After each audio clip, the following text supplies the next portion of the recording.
Président, mes chers collègues, je ne veux pas évidemment revenir sur les mots, émotion, stupeur, incompréhension, indignation aussi. Cette décision est vécue par beaucoup, à la fois les dirigeants mais aussi les supporters, comme une injustice profonde, outre les conséquences dramatiques qu'elle peut avoir, comme cela a été dit. Au-delà de cette émotion, évidemment, nous sommes des décideurs, des élus, et donc il nous faut être particulièrement lucides, dépasser cette émotion et en réalité ne pas mélanger, assimiler trois sujets. On voit très clairement que trois sujets se mélangent dans cette affaire. J'ai pu relire ça et là, d'ailleurs, sur le premier sujet, la question des performances sportives. Évidemment, le politique est assez facilement accusé de tout. C'est l'air du temps. Sur ces sujets-là, je crois qu'il est bon de rappeler que les choix, évidemment, sont ceux d'abord du club et d'une entreprise privée. Vous l'avez dit, Monsieur le Président, comme supporters, nous avons tous un avis sur les performances sportives, mais il ne s'agit pas de moyens publics, il ne s'agit pas de difficultés qui lieraient la collectivité, mais des choix de la structure et de performances humaines. Le deuxième sujet, c'est la situation économique du club. Là encore, nous avons et nous devons avoir un avis, mais nous ne sommes pas décisionnaires. Et là encore, c'est bon de le rappeler, parce que nous entendons un certain nombre de critiques sur le modèle, nous les avons entendues. L'heure, de notre point de vue, effectivement, est à l'union sacrée, c'est-à-dire à la capacité à se rassembler pour sauver notre club historique. Et puis, il faut dire, et je suis très heureux ici d'entendre cette volonté d'union sacrée, que ce sera le seul chemin pour sauver ce club face aux décisions qui ont été ou qui vont être prises dans les minutes qui viennent. Et puis, il y a un troisième sujet, évidemment, et cela a été abordé, c'est la question du stade. Ce n'est pas l'objet du débat ici concernant ses qualités, mais je voudrais simplement insister sur l'idée qu'on ne construit pas un équipement public pour une équipe ou pour un sport. On le construit pour des équipes, des sports, pour des générations, donc pour une période longue. Et ne perdons pas, nous les élus, je crois, le recul sur cette longueur, ce temps long auquel, je crois, est destiné les équipements publics.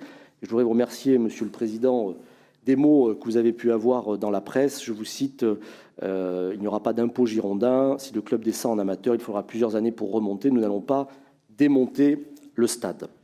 Et puis, il y a évidemment, et je voudrais conclure par là, la question de la mobilisation collective.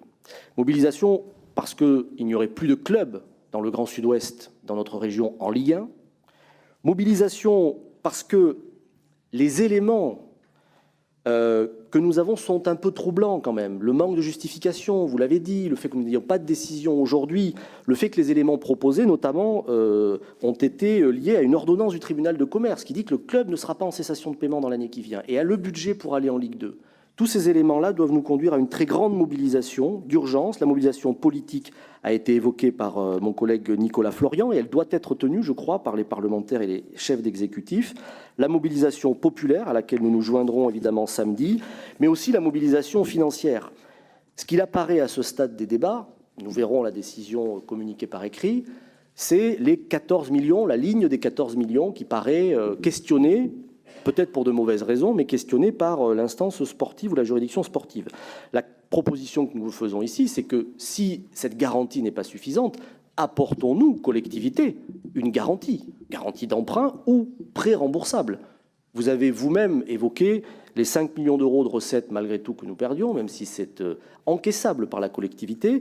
Néanmoins, peut-être qu'il vaut mieux un prêt remboursable à long terme public qui rassurerait peut-être, je ne sais pas si ça suffira malheureusement, les instances sportives qui pourraient être consenties à la fois par la métropole, si nous le votons demain, et par la ville de Bordeaux, si nous le votons la semaine prochaine, et peut-être plus rassurant, ce prêt ou cette garantie d'emprunt que cette ligne-là. En tout cas, c'est ce que nous comprenons aujourd'hui de la décision qui n'est pas notifiée, je le répète, hélas, de la Commission.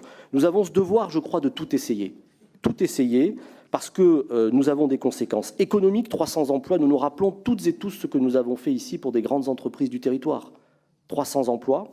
Nous avons également des retombées humaines qui seront catastrophiques. La ferveur et l'indignation, évidemment, avec le rugby, le foot, qui rassemble autant de monde régulièrement dans l'année, dans un même lieu pour vibrer à la même tonalité.